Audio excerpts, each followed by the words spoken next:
बिस्मिल्लाहिर्रहमानिर्रहीम। अस्सलाम वालेकुम। बहन की शादी को 6 साल हो गए थे। मैं कभी भी उसके घर नहीं गया था। ईद की शब कभी अम्मी या अब्बू जाते हैं।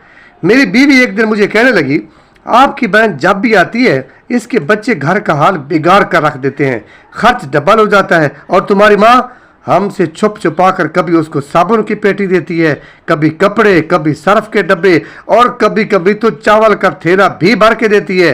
अपनी माँ को बोलो ये हमारा घर है, कोई खैरात सेंटर नहीं।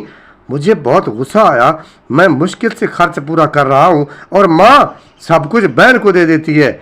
बहन एक दिन घर आई हुई थी, उसके बेटे ने टीवी का रिमोट तोड़ दिया। मैं माँ से गुस्से में कह रहा था, माँ बहन को बोलो यहाँ सिर्फ ईद पे आया करे बस, और ये जो आप साबुन, सर्फ और चावल का थैला भर कर देती है ना, इसको बंद करें। माँ चुप रही, लेकिन बहन ने सारी बातें सुन ली थी। मेरी बहन कुछ ना बोली।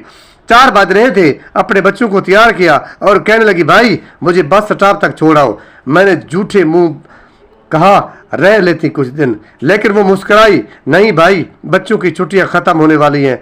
फिर जब हम दोनों भाइयों में ज़मीन का बंटवारा हो रहा था, मैंने साफ इनकार किया कि भाई मैं अपनी ज़मीन से बहन को हिस्सा नहीं दूंगा। बहन सामने बैठी थी, वो खामोश थी, कुछ ना बोली। माँ ने कहा, बेटी का भी हक बनता है, लेकिन मैंने गाली देकर कहा, कुछ भी हो जाए मैं बहन को हिस्सा नहीं दूंगा। मेरी बीवी भी बहन को बुरा भला कहने लगी। वो बेचारी खामोश थी। बड़ा भाई अलहदा हो गया। कुछ दिनों के बाद मेरे बड़े बेटे को टीबी हो गई। मेरे पास इसका इलाज करवाने के पैसे नहीं थे। बहुत परेशान था मैं, कर्ज भी ले लिया था लाख रुपया।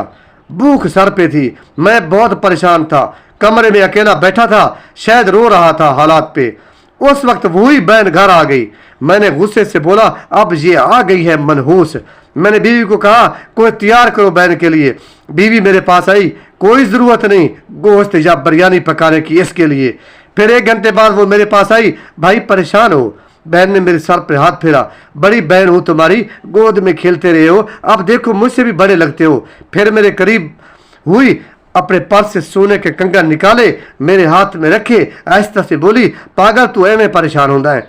बच्चे स्कूल थे, मैं सोचा दौड़ते दौड़ते भाई से मिलाऊं, ये कंगन बेचकर अपना खर्चा पूरा कर, बेटे का इलाज करवा। शक्ल तू देख जरा क्या हालत बना रखी है तुमने। मैं खामोश था, बहन की तरफ देखे जा रहा था।